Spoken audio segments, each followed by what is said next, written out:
Shout out po muna natin yung nag-order. Saan po to dalhin? Lapu-Lapu City ng Cebu. So salamat. Ito si Mr. Customer mga brad, balik order na po to siya dito sa amin. Nakakuha na po to siya dito sa amin, mga 3 taon siguro ang nakalipas.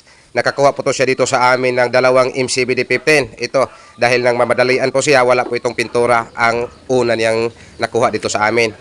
So ngayon, nagdagdag na naman po siya nitong 2 D12 bid high bullet. So yan, ito po ang nakakabit sa kaniyang made, itong Live GS na 1000. Ayan, double magnet po ito mga brad.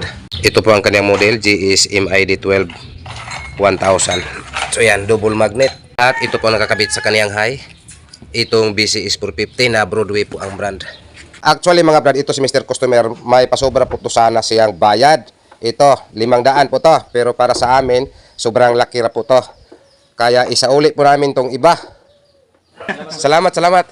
Dako ra kayo. So ngayon ipapatuloy na po natin itong sound test. At itong sound test namin mga brad, pakunti-kunti lang to. Baka magka-issue po yung ating account.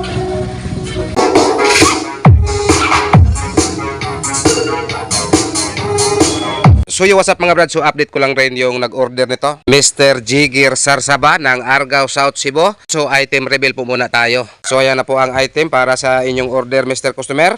Bale, ito ba ito sit up po itong order ni Mr. Customer. Ito po ang ikakabit natin sa MCBD18 mo. Itong 216 watts na BE-18. Ito po ang kaniyang box. At ito din ang ikakabit namin sa kaniyang mid. Itong Livestorm 12 at 6K. Yun, 2 piraso. At ito din ang ikakabit namin sa kaniyang high, itong BCE 600 na 600 watts na Broadway po ang brand. So isi-sit up po muna namin to para maka-sound test po tayo mamaya. Pakinggan po natin kahit mahina. So yan, pagpatuloy po muna namin to sa pagkabit. So again, shout out Mr. Jigir Sarsaba ng Argao, South ng Cebu. So ito na po ang 2x2 sit up ninyo. At sa hindi pa nakalam kung ano po ang nakaload nito, ipapakita ko po muna sa inyo. Bale, 2x2 sit up po itong order ni Mr. Customer. Ito po ang ikakabit natin sa MCBD18 mo. Itong 216 watts na BE-18. Ito po ang kaniyang box. At ito din ang ikakabit namin sa kaniyang mid. Itong Livestorm 12 at 6K. Yun, 2 piraso. At ito din ang ikakabit namin sa kaniyang high. Itong BCE 600 na 600 watts na Broadway po ang brand. At itong sound test namin mga brad, pahinaan lang po ito namin.